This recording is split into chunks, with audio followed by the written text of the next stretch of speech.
भरतपुर से एक बड़ी खबर आपको बता दें। भरतपुर में फिर से कफ सिरप का कहर देखा गया है। सिरप पीने के बाद लड़की की तबीयत बिगड़ गई है। चक्कर और उल्टी आने से तबीयत बिगड़ी है।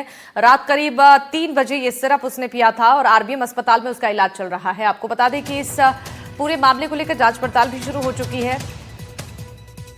भरतपुर में फिर से कफ सिरप का ये कहर देखा गया है, जहां सिरप पीने के बाद से एक लड़की की अचानक तबीयत बिगड़ गई।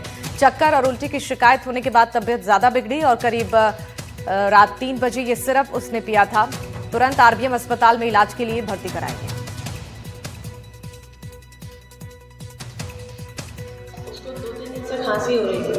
फिर हम लोग 3:30 बजे आज सोए थे सुबह, तो 4 बजे से बहुत खांसी हुई। तो एक ये सिरप बाई चांस ही रखा रह गया। कुछ समय पहले लाए थे, सरकारी हॉस्पिटल से ही लाए थे, तो वो रखा रह गया, ऐसे पता नहीं था।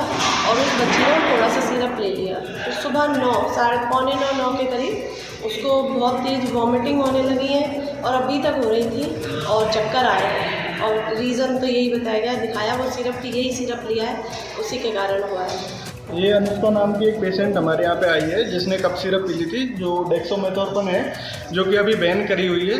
इसको आज सेवन बिल्कुल नहीं करना है, पर इसके घर में ये इन्होंने इनकी माँ ने रख रखी थी और इसने सुबह 4 बजे इसका सेवन किया है, जिसकी वजह से इसको चक्कर आ रहे हैं और उल्टियों की शिकायत आ रही थी, जिसकी वजह से एडमिट हुई है। तो इस तरह की जो कफ सिरप आपके घर में भी अगर हो तो उसको बिल्कुल नहीं लेना है, आप सेवन बिल्कुल ना करें इसका, और बिना चिकित्सक की सलाह के आप बिल्कुल ना लें इसको।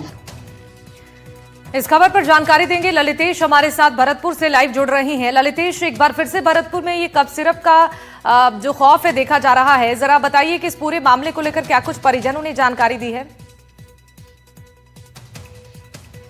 देखिए, डेक्सोमेथोर्पन जो एक कफ सिरप थी, जिसे सरकार के द्वारा बैन किया गया था, ये जो ये युवती है करीब 22 वर्ष की है और इसका जो इनकी माता है उनका कहना है कि ये उनके पास में रखी थी। हालांकि यहाँ के जो स्थानीय प्रशासन है, चिकित्सा की जो टीम है, उन्होंने मना किया था, लेकिन इनके पास रखी थी। और इनकी जो बेटी है आरुषि, उसे ज्यादा खांसी थी और लगातार 3 दिन से परेशान थी।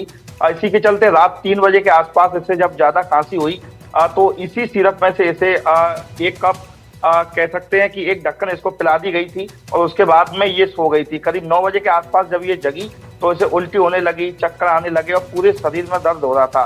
फिर ये निजी चिकित्सक के पास गए और निजी चिकित्सक ने सलाह दी कि इसे आरबीएम अस्पताल में भर्ती कराया जाए।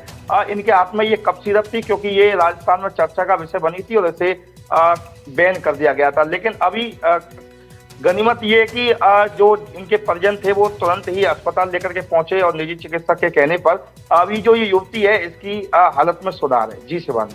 बिल्कुल ललितेश, देखिए जैसा कि आप भी बता रही हैं और ये जानकारी पहले से भी है कि इस कफ सिरप को बैन किया गया है, लेकिन बावजूद इसके ये कफ सिरप मिली कहाँ से?